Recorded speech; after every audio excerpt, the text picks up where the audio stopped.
الحمد لله نحمده ونستعينه ونستغفره ونعوذ بالله من شرور أنفسنا ومن سيئات أعمالنا من يهده الله فلا مضل له ومن يضلل فلا هادي له وأشهد أن لا إله إلا الله وحده لا شريك له وأشهد أن محمدا عبده ورسوله صلى الله عليه وعلى آله وأصحابه ومن تبعهم بإحسان إلى يوم الدين أما بعد. So today inshallah ta'ala we'll be continuing discussing the hadith الرابع والعشرون, which is the 24th hadith in this series of Nawawi rahimahullah.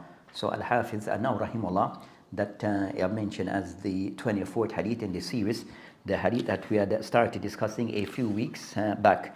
So today inshallah ta'ala we hope to complete this hadith. That this hadith can go into many things can be said, but as we had already discussed the hadith at least 3 sessions, we'll try to make this the last and final. So today, bi'idhnillahi ta'ala, that we'll try to more concentrate on one, the fawahid of these the fawahid that can be taken from the hadith, and we'll use what has been mentioned by Ibn Uthaymeen, some of what has been mentioned by Ibn Uthaymeen, and others regarding of the fawahid that can be taken from the hadith, but also we'll just try to cover something in brief, which regarding another point that relates to this particular hadith.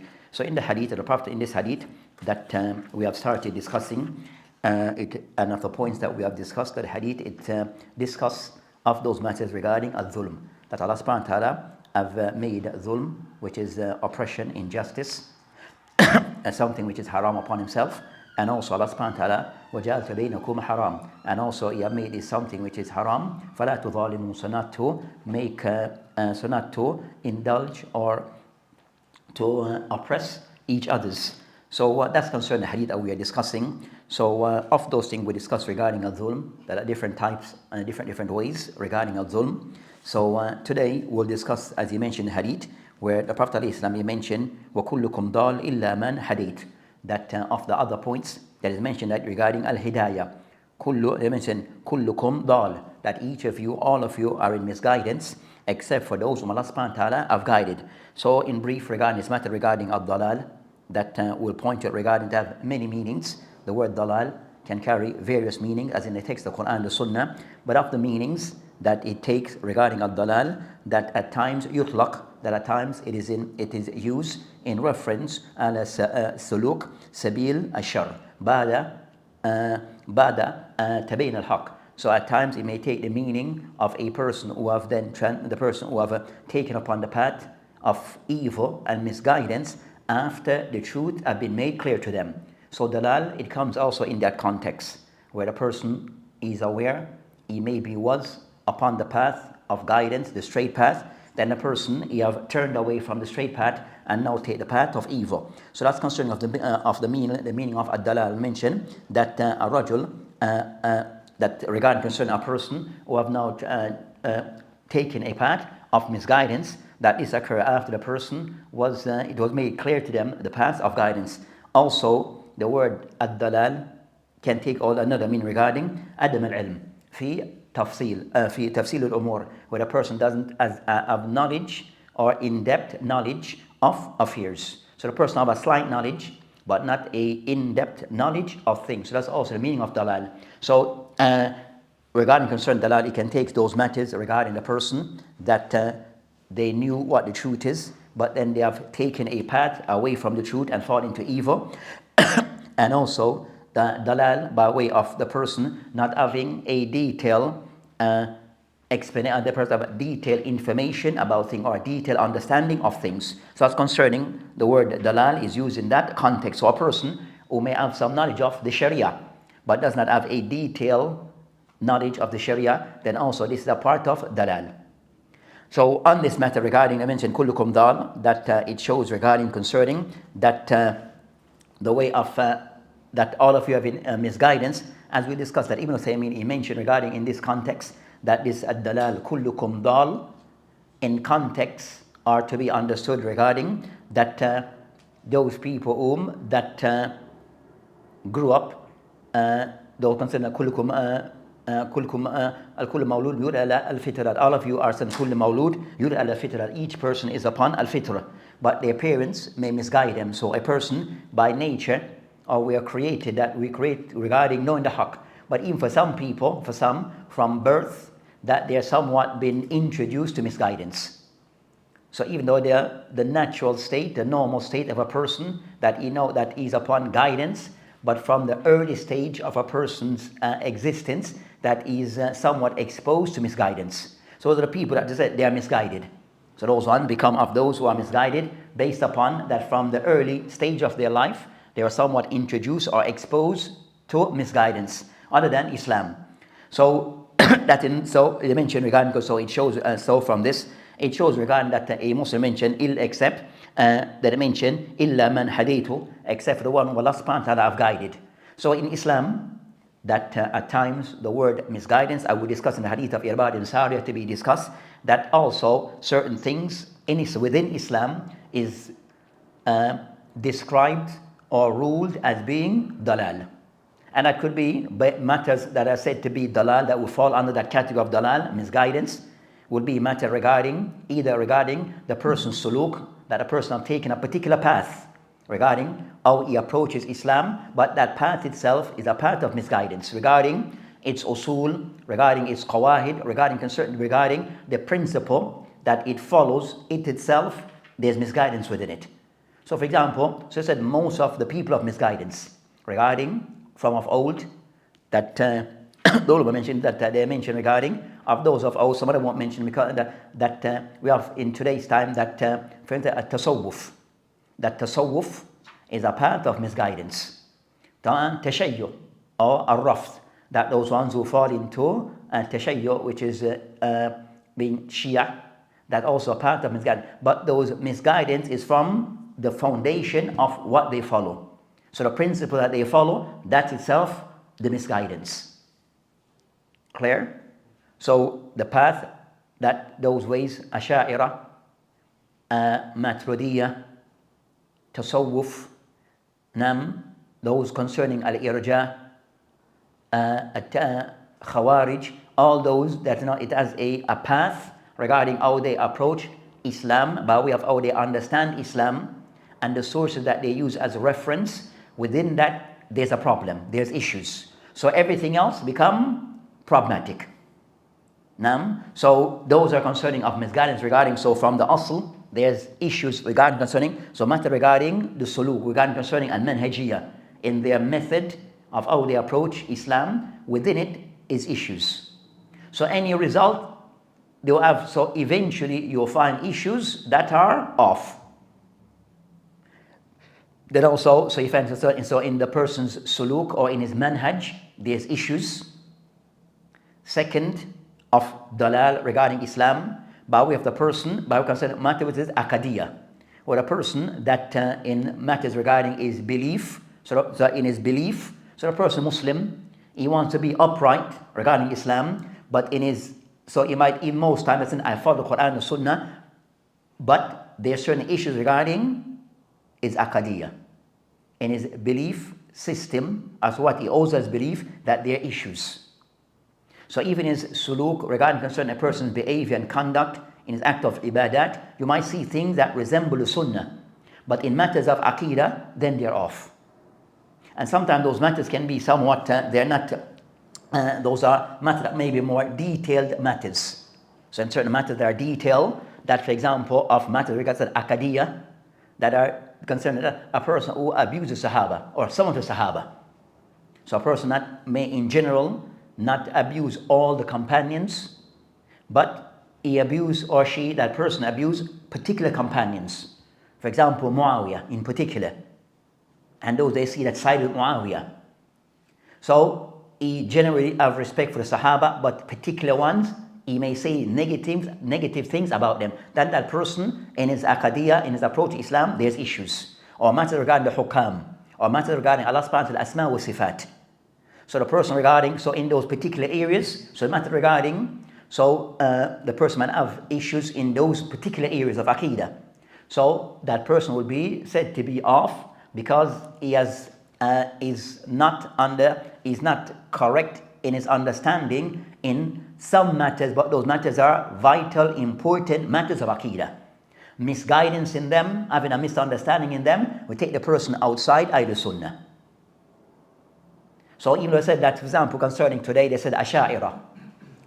So you find it now in certain institutions, in general concerning that, like in Saudi Arabia, as the system regarding al-Aqidah, in matters concerning Asma wa Sifat, they're upon the way of the Salaf. And those who, and others, both as an example, and their institutions that they have regarding religious institutions, and in a sense by way of their university, most of the university that specialize in Islamic studies. In Bab of Asma wa Sifat, then they are on point. They will be on point regarding the institution, and also the books that they study in matters of Aqidah will be on point. And what is taught as the syllabus. They have certain institutions or places where that may not be the case. So you have places that in North Africa, so the message, for example, just being real, and for example, Al-Azhar University, one of the more oldest university in the world. But Azhar, when it was started, was never started by Ahl Sunnah and have full control by Ahl Sunnah. So Azhar University, from its inception, it was under Ahl Sunnah. So the first that concerned that, so you find different people who have run the university, but it was never representing Ahl Sunnah in full, especially concerning matters of Aqidah. So the Fatimiyyin, that those that those ones are off, who go over the board regarding Ahl Bayt, they kind of started it, and then you have others who came. Salahuddin, when they came, they took it away from them, the Maluk. Then they kind of somewhat Salahuddin, that the great warrior, he was Ash'ari in his Aqidah, and in that time was more, we said, maybe the more predominant regarding concerning what in that region as to the Aqidah that are considered to be Rasmiya, which is said to be the one which is the official Aqidah, and the more predominant in that region was Ash'ariyah. So Azhar adopted this. So in fiqh, according to the madhahib, that's not an issue except concerning ta'assub, but regarding fiqh, then clear. Matters regarding, but they said that the matter regarding Aqidah, then it was always dominated by other than Ahl Sunnah, that their path is clear upon the way of the Salaf al-Salih. Never. Even today. So today things have even changed. Can says that even in the fiqh, so there's they're still Ash'ari. The books that they use as their teaching tools is clearly Ash'ari. Jawhar al-Tawheed and those books are clearly the books of Ash'ariyah. It's clear.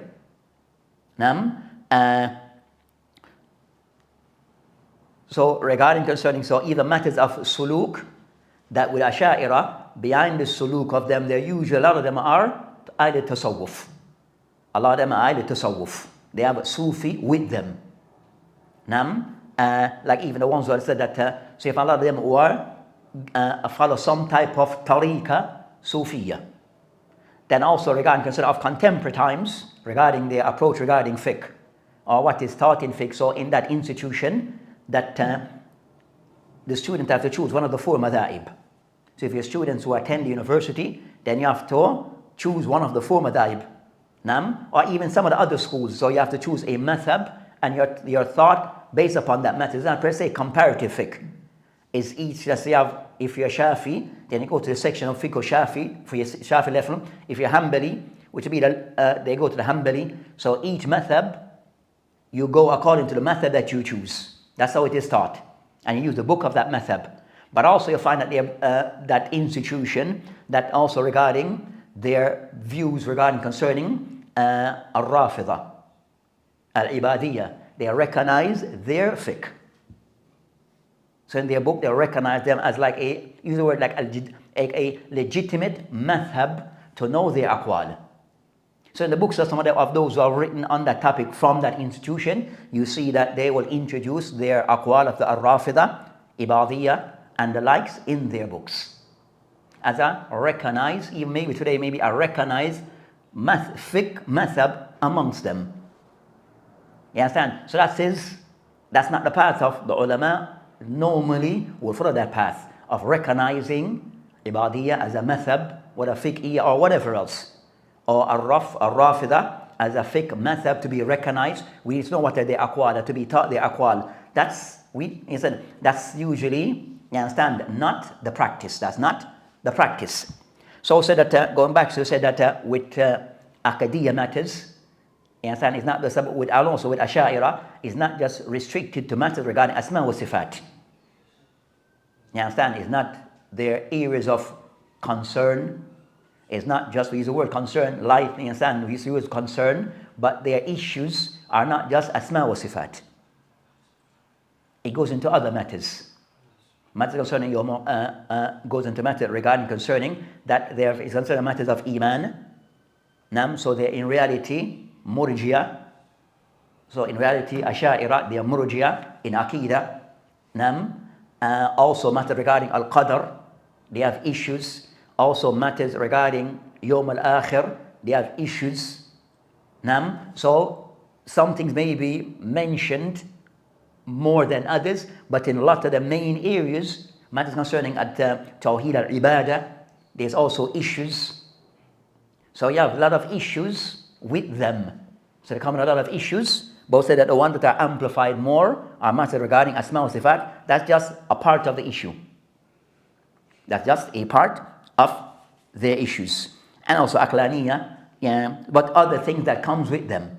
Other things that come with them. So it's not al-misguidance regarding matters of Aqadiyya, which would be something of more serious.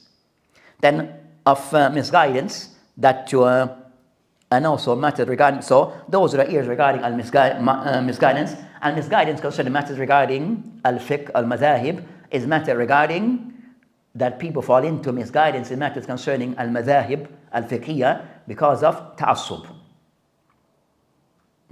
Where a person they become rigid in following a particular madhab, to the extent with Ahadith to Sahih, they can somewhat put it aside if it doesn't fall in line with their madhab, and they go overboard regarding their teach or the shuyu or the imma of their madhab. We have a praise of them that is just there's no evidence of it. So said to know about overall regarding concerning to know al-dalal that occur regarding as-suluk in the sense of al-manhajiyya, the person's general approach regarding Islam. We find that even of today concerning of the way of dalal regarding a person's approach to Islam, where something fancy said ghulu, where the person in his said manhajiyya matters, how he understand Islam, how he approach Islamic matters, that misguidance come in that area said of ghulu, where the person that they go over the top. So I don't mention to the people of ghulu regarding matters of deen, then not to take from them. So people who have ghulu, then not to take your deen from them. So I mentioned that the ghulu, and the best example said of the example of them regarding ghulu is the Khawarij. The Khawarij were known regarding concerning that their outward part of Islam, they were on it. They were not like people who their ghulu, they were on practicing. You understand? So from the apparent practicing, there were people upon the sunnah. From what seemed apparent, but their understanding was over the top. So somewhat in certain matters, they understand it was too extreme. What they actually apply in certain things was too extreme. I said that of the extreme, of the traits of extremism, that you usually find that they always can somewhat see themselves, separate themselves at some point from the general mass of the Muslim. Always not people who are in isolation. So then, of the Khawarij of old, they live at their own like city, their own Qarya, their own like a village that they always gather because that's how they function. But they're not people who can assimilate very well in the society. So they're always in isolation. So even the bigger cities that we have in today, that you will find out that they mingle between themselves in isolation again, but even they live in the city as if they're living in a different city. But their mindset is usually different. So ghulu, where the person always see themselves as indirectly, we're better than everyone else. Regarding even concerning a deen, well, we are the ones who represent Islam, and we're the only one who represent Islam, and anyone who's with us, then they represent Islam. If you're not in our circle, then ma'asalam. So that's ghulu from one extent, one extreme. So the ulama mentioned the people of ghulu, then you're not to take your deen from them. Because at some point, it's going to be over the top. And also the others are the people concerning Ali Jaffa. The people are somewhat very complacent. The people are very complacent regarding matters concerning deen. So also those ones that also to avoid them at some point, that are people that like to find tarakhus, they like to find tarkhis, they like to follow things regarding finding some form of leeway. Then those people also become problematic. After a while, there's nothing to practice. So after a while, those people that everything either they use concerning khilaf, in a sense of not trying to know what is the right opinion. So everything there's khilaf. So khilaf, I can just choose what I want. So they see khilaf as a way to choose whatever I want. So eventually, and you find in this that they mention that the people who always try to follow al-rukhas, the sense that the leniency of the ulama, not of Islam. So you have al-rukhas, tarkhis min Islam. If you're a traveler, you have a genuine reason in Islam to combine and to shorten. But you find that the ulama sometimes may make that type of judgment on a matter that where you find that people take those little opinions of the ulama, and after a while there's nothing that is left. There's nothing that left. Because everything they'll tell is there's a khilaf, and one will say what everyone predominantly say it is halal, you find this odd one saying it's halal. So you know what, I'm going to go with the halal. So the person always finds so in everything there, everything becomes halal. Everything become halal. So that's concerning those matters regarding the dimension regarding, except for those who Allah subhanahu wa ta'ala He guides. So ad-dalal is something that between a Muslim it does occur. The Prophet ﷺ foretold regarding dalal, and that will be discussed further in the upcoming hadith. Hadith to come further. Then I mentioned that al-hidayah, illa man hadith, except for the one who Allah subhanahu wa ta'ala guides. So I mentioned regarding al-hidayah of two types. So al-hidayah, guidance of two types. Al-hidayah, al-bayan, wal-irshad, wal-dalail. I said the dalail, where a person is guided in general. So a person that anyone who's able to can point you in the right direction or guide you to something that is of benefit. And in Islam, so that's concerning hidayat al-am, that regarding ad-deen, this hidayat al-irshad wal-bayan, where anyone who can clarify to you the truth, a-da'i can clarify to you what is Islam, and you accept it from what you have heard. So this hidayah, it is something which is shared between the anbiya, as they are the ones who are the main source of this hidayah, and also anyone else who follow their path or give dawah. So in the sense of that person is able to can convince that other person to accept Islam or to accept that thing. So that's hidayah al-irshad, where he's just pointing you in the right direction or pointing you to that which is correct. So there's something which is shared, not something, so it is shared between the anbiya and others who have that ability that they can guide people in that context. Then also you have the second type of hidayah, hidayah to tawfiq wal ilham, where they're concerned Allah, that hidayah is khas. The second type of hidayah is where Allah subhanahu wa ta'ala is the one who guides that person to the haqq. So this guidance is only from Allah subhanahu wa ta'ala. So you find that mankind, we have two, Muslim wa kafir. So the ones who are guided, that's from Allah subhanahu wa ta'ala tawfiq. That's from Allah subhanahu wa ta'ala who have chosen, these are the people to guide them to the straight path to Islam, and others Allah subhanahu wa ta'ala did not guide to Islam. So those are the ones upon dalal, of kufr. So this second type, hidayat al-tawfiq wal-irshad, hidayat al-tawfiq wal-ilham, that goes back only to Allah subhanahu wa ta'ala. Allah subhanahu wa ta'ala grant this type of hidayah. Then they mention regarding the second type, hidayat, so the first is general, the second type is one which is said to be the second type of hidayah, hidayat tawfiq, that also regarding that is specific for the believers. That's specific for the believers, the mu'min. Of that hidayah, also the believers in it fall into different categories. The one who Allah subhanahu wa ta'ala guide to Islam in general, he's still Muslim. But his Islam and his practice may have, not say Islam, but his practice of Islam, or practice of Islam may have shortcoming, but still Muslim. Then you have those ones, Allah subhanahu wa ta'ala, that you have guide them properly to Islam. So regarding concern that level of guidance, that is of two types regarding that those aspects of guide, mujmalan, the Muslim in general. So the Muslim all, that they have this the general practice of Islam, that they are still considered to be Muslim. And their understanding of Islam may be also general.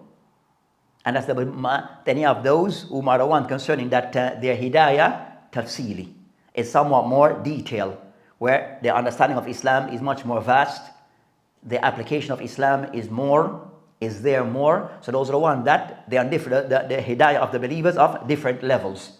The ones who are in general, of general information and general guidance, and the ones who Allah subhanahu wa ta'ala have given them more detail regarding understanding of the deen and also their practice of the deen.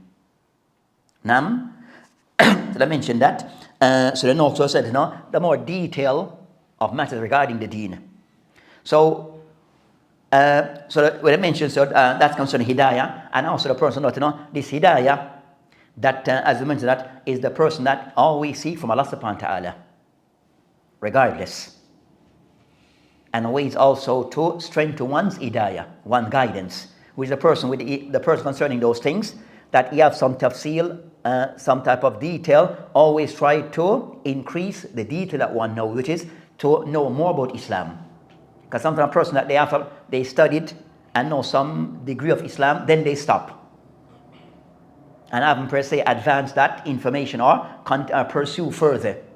Then that's, you understand, the person should always try to pursue things further. So as to get more hidayah. Naam. So for the Muslim, they mentioned so for the Muslim that always seeking hidayah from Allah subhanahu wa ta'ala until death. Until death.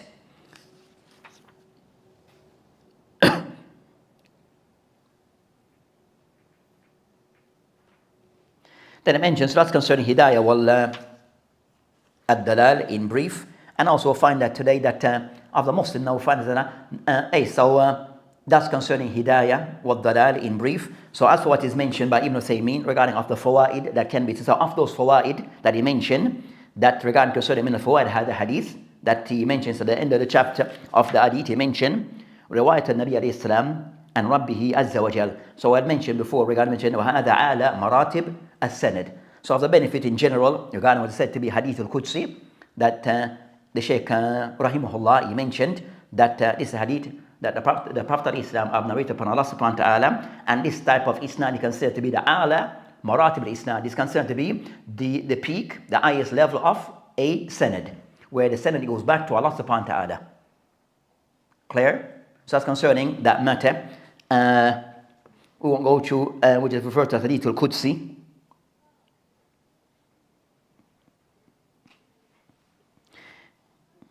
Then he mentioned regarding concerning Ahsan and Yuqal fil Hadith al-Qudsi, that we discussed that point regarding what's the better or the best term regarding Hadith al-Qudsi. So also regarding Hadith al-Qudsi, that again regarding that is a taqsim, we consider initially amongst ulama of Hadith of old, that Hadith al-Qudsi, concerning so Hadith al-Qudsi, which is known, we said books have been written on that topic.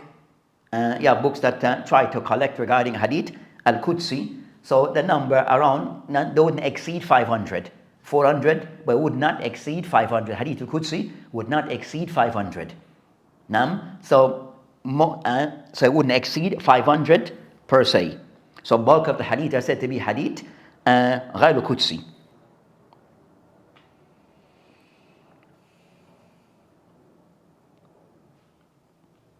Then I mentioned regarding concern of this hadith, he mentioned ithbat qawl lillah azza wa jalla. So of those sifat of Allah subhanahu wa ta'ala, so matters of aqadiyah, that this hadith, it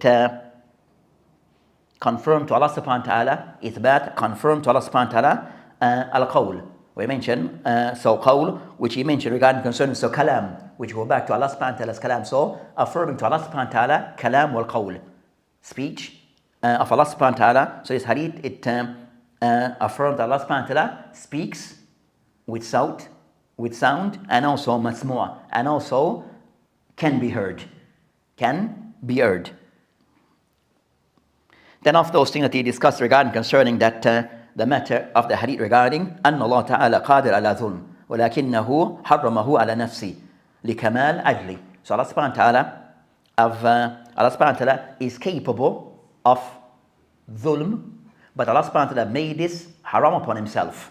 So Allah subhanahu wa ta'ala is capable, but Allah subhanahu wa ta'ala made it haram upon himself. And also made it haram upon his servant. And that's from Allah subhanahu wa ta'ala's justice, by removing removing from himself al-dhulm. But it's from Allah subhanahu wa ta'ala. So it's from the doing of Allah subhanahu wa ta'ala upon himself, is not by us requesting this from Allah subhanahu wa ta'ala, but it's from the act from Allah subhanahu wa ta'ala removing from himself al-dhulm and made it haram upon himself. And that shows concerning that with this we affirm the opposite of this, we affirm the opposite of this regarding Allah subhanahu wa ta'ala, which is the opposite of dhulm, al-adl. So Allah subhanahu wa ta'ala perfect justice is that he is doesn't oppress anything or anyone. Then also it shows regarding that of the matters regarding as-sifat of Allah subhanahu wa ta'ala sifat, that of the sifat which is manfi, of those sifat al-manfi, so Allah subhanahu wa ta'ala is not ascribed in any way with dhulm. So that means as-sifat al-thubuti, those things that we affirm to Allah subhanahu wa ta'ala, and Allah subhanahu wa ta'ala, and those things are connected to Allah subhanahu wa ta'ala by way of sifat. Then also you have sifat that is manfi, which is Allah subhanahu wa ta'ala is free from those sifat that are removed from Allah subhanahu wa ta'ala, of those al-dhulm. So al-dhulm, oppression, is of those matters that Allah subhanahu wa ta'ala have removed from himself. So the general rule in matters concerning asma wa sifat that I mentioned, that whatever those sifat Allah subhanahu wa ta'ala have negate, then for us to affirm its opposite. So to acknowledge and affirm its opposite. So if dhulm is being negated from Allah subhanahu wa ta'ala, then we affirm the opposite, which is al-adl. Allah subhanahu wa ta'ala, kamal al-adl. And also regarding concerning the next point, regarding concerning that Allah subhanahu wa ta'ala also made this haram upon his servants. Regarding of dhulm, that al-wada shay fi ghayri mahal, so dhulm is to place something in other than its proper place, that Allah subhanahu wa ta'ala have made this haram upon his servants. So between ourselves, that we are not to carry out any form of dhulm between ourselves and between with and also towards others. This applies to everything in the dunya. So the person is going to somewhat try to not to oppress or wrong others or things that within the dunya. So instead that could be the person's self, others, even the creatures, I said the environment, all of those things fall into this. So not to wrong or to oppress anything in the dunya.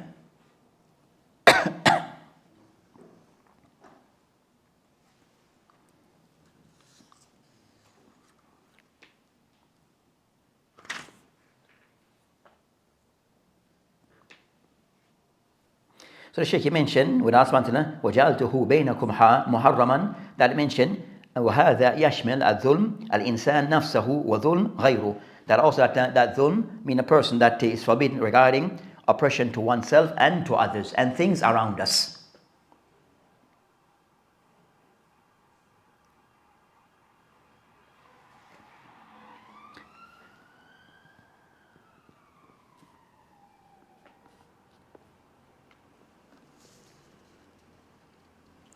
Then mention regarding all this stage before concerning that insan dhal, mention an insan dhal illa man hadi Allah, except for one who Allah subhanahu wa ta'ala have guided. Then as we had mentioned regarding concerning that mankind are said to be mentioned kulli mawlud yulad ala fitra, that kulli mawlud yujad kulli mawlud yulad ala fitra, that every person or every child is born upon the fitra. Both in cases that's the essence of the person, but then that things may change for that person, and sometimes the early stage of their life, where, as I mentioned, abahu or abawahu, that his parents, yahawidanihi, that may change him to Yahud or Yunasirani. So a person may change based upon his surroundings and the things that are there to influence him or her. So a person, initially the person that they're upon the fitra, but that can change, and also it could change early in their life. Those things can change early in their life. So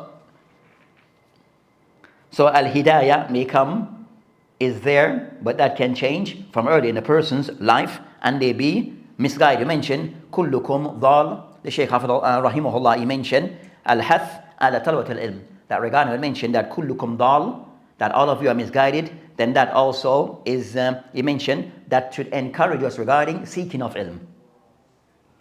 Because the person mentioned that the one amongst the believers, the ones who have hidayah mujmala, those have just general guidance, and that will mean that a person, their knowledge of Islam is minimal, or they have basic knowledge of Islam. But the one concerned, the one who the guidance the person of mufassil, where it's got more detail, then that person is because of seeking of ilm.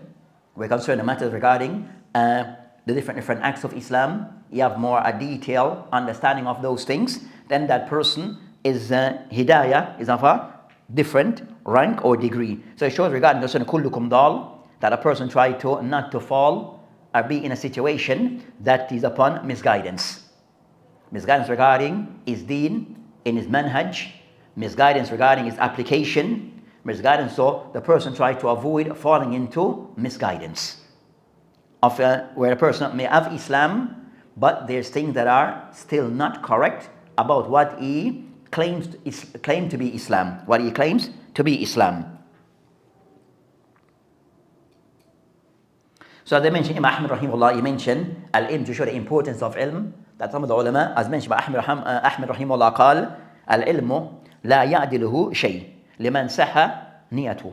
That Ahmad rahimahullah, it is stated that he says that ilm, that knowledge, nothing can equate with it, except having correct intention. So with ilm, of those things, that seeking of ilm, what a person needs, that to make that, so knowledge cannot be compared to anything else. The only challenge that a person faces is correcting his intention. So seeking of knowledge is something which is noble and come with great value, but that also the person have to ensure for the person to achieve this, that his intention also is correct. His intention is correct. Then Shaykh mentioned لا سيما في هذا زمان الذي كثرت فيه الجهل, and especially also that of seeking of guidance, that we're in a time where a lot of ignorance is widespread. Ignorance is widespread. So for the person, especially in these times, to put more energy or effort in seeking of ilm, to know Islam in some more detail, because the widespread of ignorance not only concerned that in the general mass, but even sometimes amongst the people who are the du'at. Even some who are said to be du'at, especially in our time. And this is after Shaykh said that after Ibn Taymiyyah rahimahullah, he didn't live through our time, which is about 20 some, just over 20 years ago. The Shaykh died, Shaykh Ibn Taymiyyah, he died early, just about 20 something years, just 22 years ago maybe. And things have advanced so much. Regarding concern that YouTube wasn't in their time. So he said in YouTube today that you find concern to know that if you go on YouTube, for Allah mustaan. Regarding concern even du'at. The people go on there concerning du'at, that sometimes, as I mentioned, al-ilm la ya'dilu shay. That what yesterday for some reason I went on, something popped up, so I clicked it. So I said the people intention sometimes it's also a part of the problem. So you have this person die, that something I've said a statement. Then someone wants to show that his statement is incorrect, and that generally says that he's on misguidance. He's British, right? The person who mentioned. So they put up. Someone's supposed to have asked. So the person made a statement. So someone asked some sheikh to critique his statement. Comment upon what this person say. But what did the person say? So the question is, if you listen to the sheikh, what he had to say, and what the person was talking about, you're on the same page. But the sheikh is speaking very harsh about him, but you're saying the exact same thing. Why? So the connection, I'm not sure what the connection is that whoever posted that thing, they wanted the sheikh to refute that person. but the Shaykh is actually just saying in different words exactly what he's saying. You understand? So, I mention the issue. Okay. Hey, so what the Shaykh though, if you listen to the Shaykh, so even after listening to it like several times, but the Shaykh is just coincide what he's saying, but it's in different words. You with me? But the person who posted, or those who posted it, I think the intention is to refute the da'i using the Shaykh. But the Shaykh is saying what he's saying. Yeah. But the person posted and said, he understands, so what question, because either one, the Shaykh knows English. Possibly. If he doesn't know English, it was translated. So if the Shaykh does not know English, then it was translated to him. I don't know what, but so in those cases, the translation of the question is not posted. Does the person's speech, the da'i speech, it's a da'i, then the Shaykh came after to comment on it, and he's licking out on him, but you're just saying what he's saying. You're agreeing in what he's saying. So either the person who posted does not know Arabic, and maybe don't know English, because there's no connection, it's not serving the purpose that you intend. And I said, with ilm, the person must have good intention. You understand? Not because you may have disagreed with a person, you understand, that you try to always, attack them. You're criticizing something that the person criticized is in agreement. It's just different words that they're using. You understand? So sometimes we said with ilm, that especially concerned with YouTube, that you have different people have different intention, trying to serve different, you understand? And sometimes, Allah mustan. I said that, you see, Su'ul Qasd is clear. Su'ul Qasd, that the person of, your intention, something is not right of what you're trying to achieve. And what you're doing now, it shows this. It exposes you, type of thing. So I said, with ilm, I said, but online though, generally, is for a person have to be very careful. You understand? So you be very careful regarding concerns. Yes, concerning if someone do what? That's sort of thing that is said and done is not befitting for a da'i. See, a certain person that are some of the people who come on YouTube and they claim to be, said the ones we're talking about, the ones who claim to be the people of Sunnah. But sometimes things that they do is unbefitting. So they mentioned that untatlabul ilm, so it shows regarding that, a seeking of ilm, that a person always try to seek of ilm, and that's see because one, they were upon a tawheed was Sunnah. Then you see that a person see that, that you have a membership card forever. Some people got upon a Sunnah or Tawheed for today. I understand I'm attached to certain, particular masjid or certain people, then I have like a pass for the rest of my life. We have seen people who yesterday upon the Sunnah and today they are not upon the Sunnah. Things have changed for them. You understand?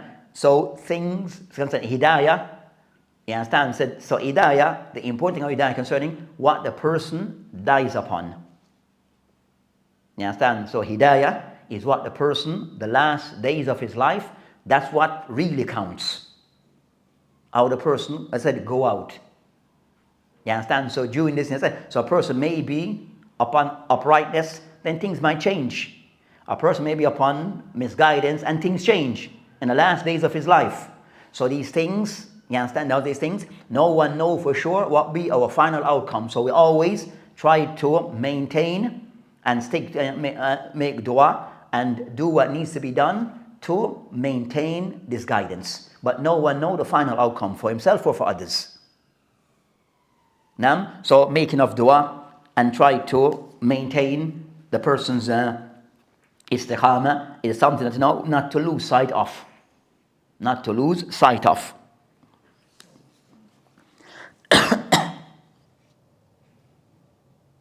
Then I mentioned regarding that all of them as a jia, that everyone is kind of somewhat in a state of hunger, except when Allah subhanahu wa ta'ala grants food. So it shows regarding concern a person that being thankful to Allah subhanahu wa ta'ala regarding whatever Allah subhanahu wa ta'ala blessed us with. Of those in the dunya, around us, we see people one day, and sometimes even we experience this, that one day, we are living maybe comfortable, and next part of the world, people are not. On our same block, on our same street, You find those people whom some people are comfortable in the lifestyle they're living on the same block, those who are not. So for a person that's to be grateful to Allah subhanahu wa ta'ala, for one to be grateful to Allah subhanahu wa ta'ala regarding what Allah subhanahu wa ta'ala provides us regarding this sustenance, regarding concerning food and drink and clothing, that we have to be grateful to Allah subhanahu wa ta'ala and try to achieve those things through halal means. Try to achieve these things through halal means. Then I mentioned in Ibn Adam, Khatta, that all the children of Adam, that the children of Adam, they make errors. So sometimes they show that, so it shows regarding concerning that we are prone to make errors and no one is perfect. So no one is perfect. So for a person somewhat to acknowledge that we are not perfect, we can make mistake, but when we make mistake, then we make a tawbah and we istighfar. So when a person acknowledge that within ourselves, that errors can occur, but if it was to occur, if it is something which has become known, then the person should make a tawbah with istighfar. So the Shaykh mentioned it also of those things where errors, when we fall into errors and shortcomings regarding our deen or dealing with others, then we make a tawbah wa istighfar. So the Shaykh mentioned regarding concerning that with istighfar, with tawbah, or with al-maghfirah, that it is something that we should seek with our tongue, so it can be done regarding concerning al-istighfar wal maghfirah, something that can be achieved, can be acquired, or can be done verbally. Al-istighfar, astaghfirullah, I did something, astaghfirullah. I said something, astaghfirullah. That one of the brothers I was listening to, but from the States, older brothers, so he said, of the attitude that sometimes a person may have, that sometimes we always see people we always see people's fault, but we never see ours. And we're always making istighfar for their faults, never ours.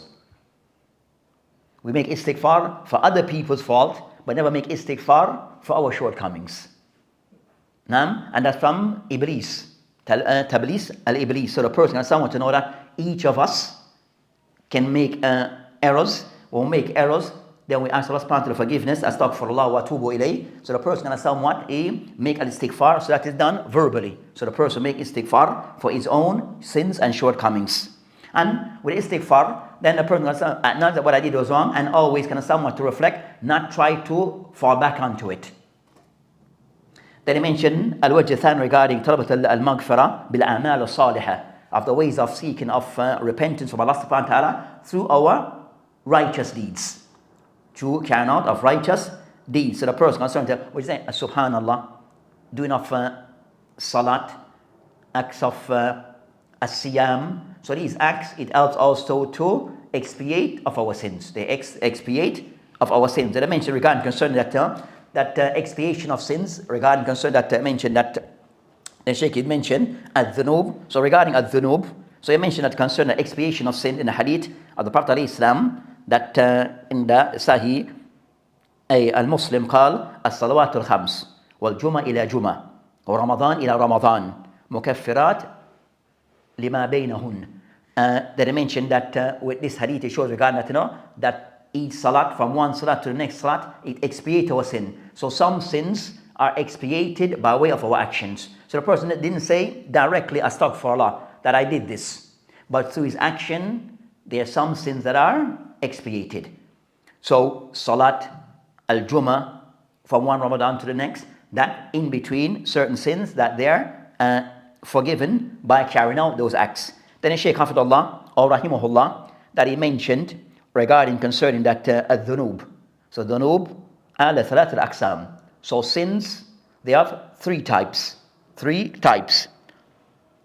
Then I mentioned that qismun awwal, qismun, which is awwal, la bud fihi min tawbah. That the first type of sins, la bud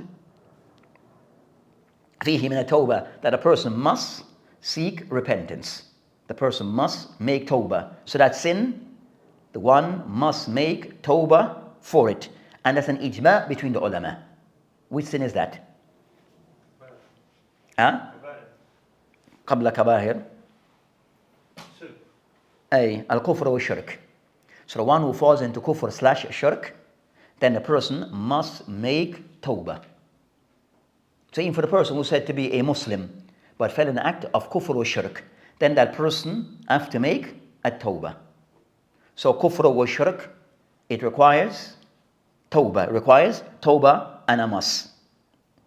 The second that he mentioned, الثاني ما تكفره الأعمال الصالحة وهو صغائر. That the second category that he mentioned, that some acts expiate those sins, which is صغائر, which is minor sins. So minor sins that they are expiated or they are removed, that the person is forgiven by doing certain righteous deeds. So I mentioned hadith before regarding as-salawat al-khams wal-jum'ah ila jum'ah. So by those acts that are minor sins, those acts will expiate them. It will expiate, or the person again by doing all that, it will remove of those minor sins that are minor sins. Then I mentioned وَالثالث مَا لَا بُدْ لَهُ مِنْ تَوْبَةٍ, that also a person must make a tawbah. And I mentioned على خلاف في ذلك, and there's like a difference between the ulama. ولكن الجمهور, meaning جمهور العلماء, يقولون إن الكبائر لا بد لها من توبة. That jumhur of the ulama take the position that the person must make a tawbah, repentance for major sin, and for that major sin. So for each major sin, then a person will make a tawbah for that major sin.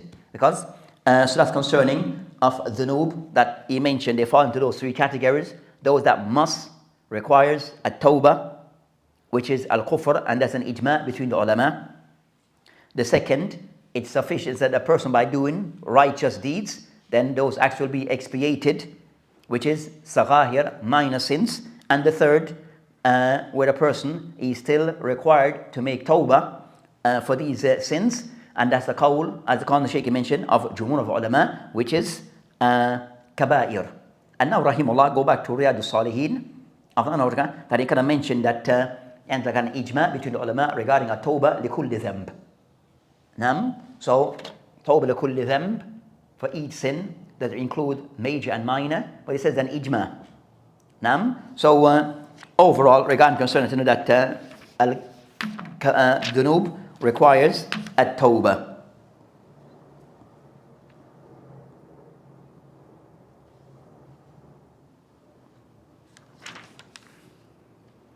Then Shaykh mentioned a point regarding jawaz al-mubalagha fil qawl. That's our next matter. We'll pick up on that next time regarding al-mubalagha fil qawl. Where mubalagha fil qawl, that sometimes something may be said, but it's kind of somewhat mubalagha, where the person is going to being a little bit, let's say, excessive regarding the thing that is being said. So sometimes auto explain concern aqwal of the ulama. When to identify when a person has been a bit excessive in the things that they say, but is not intended. Clear? So something is being said but what is being said is very stern, but it's still not what is intended. You with me? Clear? So also mubalagha fil qawl, that sometimes a person might mention a statement, and the words that are used to be very harsh, are stern, like over the top. Words are used, but it's not what is directly intended. For example, let's say I commit zina with my mother is more beloved to me than I do tadlis. Hey, you have to have a statement. Hey, so you have like, some of the ulama may say, so that's a mubalagha fil qawl. So it doesn't mean that he doesn't, you understand, he's giving permissibility or giving permission to make zina. You with me? But he just wants someone to overemphasize, or overemphasizing something by using very, what's the word in English might say? Not a metaphor, the metaphor, but the words that are being used is over the top. You understand? But that's not what is intended. So something may have this so the person know how to put those things in context and not take it out of context. You understand? So what the words that are being used is not to be taken literally. As I said, it's a metaphor, but using a certain way about the person. But sometimes a person not understanding the use of the language may take things literal when it is not intended. The words that are used are not intended to be taken literally. With me? So sometimes that occurs, so that is knowing how to understand, put things in context. Because sometimes a person, if he doesn't understand the use of the language, how it is used, you might take something literal when it is not. What is the words that are used is not intended to be understood literally. And sometimes becomes something that affects people misunderstanding. They take things literal in regard to certain things. So that's concerning of some of those benefits regarding this particular hadith that have been mentioned, that they mentioned regarding concerning